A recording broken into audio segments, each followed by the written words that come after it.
Mother sounding alarm on drug crisis after finding fentanyl pills in front yard. Portland mother Evelyn McPherson joined Fox and Friends to discuss the incident and how she believes the homeless encampments have impacted the issue within the community. A campaign to have rural eastern Oregon effectively secede from the blue state and join more conservative Idaho is gaining steam as leaders from both states express support for relocating the border between them. Former Oregon House Speaker Mark Simmons penned an op-ed in the Idaho Statesman, a daily newspaper, over the weekend to explain why he supports the so-called Greater Idaho movement, which seeks to incorporate about 13 Oregon counties, or 63% of the state's landmass and 9% of its population, within Idaho's borders. Idaho would have the satisfaction of freeing rural, conservative communities from progressive blue state law, wrote Simmons. We are dismayed by the manner in which Oregon government has marginalized our values and villainized our resource-based livelihoods. This is why our counties voted 75% Republican last year, Idaho voted 67% Republican. Oregon's legislature approved a bill that would reduce the punishment for people found with small amounts of drugs, including heroin. Oregon's legislature approved a bill that would reduce the punishment for people found with small amounts of drugs, including heroin. Photo maximum. Portland resident warns addicts are using food stamps to buy fentanyl, zombies on our streets.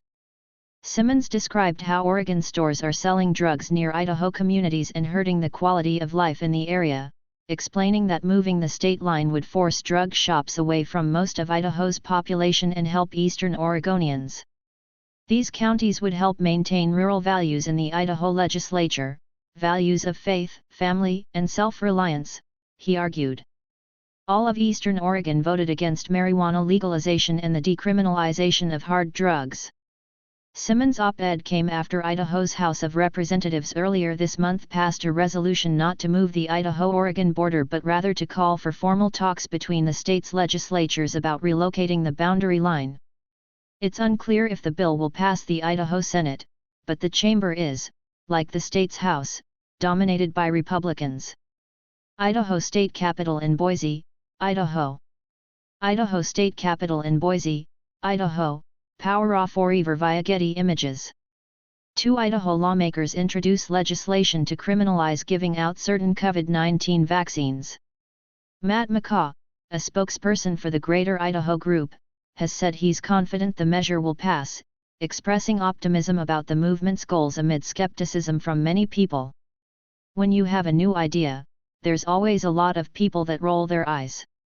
They think it's silly, they dismiss it, he told KGW, an NBC affiliate in Oregon. When we started this 2 years ago, I would get that a lot.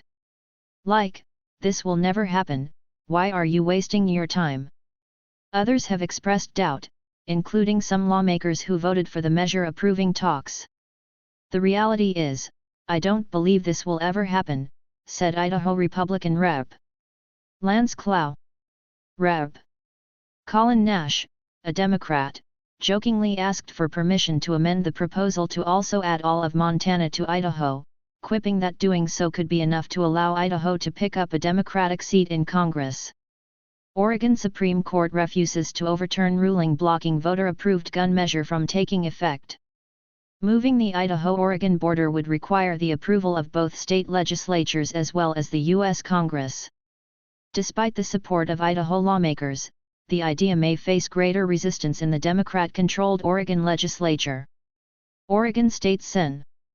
Dennis Linthicum, a Republican, has filed a similar proposal to begin talks with Idaho, but the proposal is unlikely to make it out of committee. Still, proponents of Greater Idaho note that 11 counties in eastern Oregon have voted for ballot measures to explore the move and that, according to some polling, Idahoans would welcome expanding the state boundary. In Oregon, meanwhile, polling has shown a roughly equal number of voters support and oppose the idea, with about 1/5 of the population undecided. Some critics have warned against self-segregating by ideology, saying the creation of a Greater Idaho would fuel division and disgruntled residents can move if they're unhappy with how their state is governing. Others say Idaho legislators should be focusing on their own state rather than helping Oregon residents. Another concern is that sparsely populated areas have high rates of Medicaid enrollment and could be an added expense to Idaho taxpayers. Idaho critics rip disaster bill requiring school board candidates to declare political party affiliation. However, a recent analysis by the Claremont Institute found the state line shift could benefit Idaho economically, providing an annual net benefit to Idaho's state government budget of $170 million. Many people are moving to Idaho to gain political refuge from blue states, wrote Simmons. Adding a large part of Oregon to Idaho would take some pressure off of Idaho's current housing market by giving new people more locations to choose from. It would reduce traffic congestion and reduce the loss of Idaho farmland to suburban housing. As for Oregon, proponents of the change say it would save the state money and allow the state to govern as liberally as it wants without obstruction from its conservative counties. Beyond drugs, economics, and politics, the key motivation beyond the Greater Idaho movement is about preserving a certain way of life and being properly represented by the state's lawmakers. For a long time, there's been this urban-rural divide, said McCaw. People on the east side of the state have felt like their state-level government has not heard them, has not understood their way of life, their values, their problems, and has enacted policy that doesn't work for us in eastern Oregon.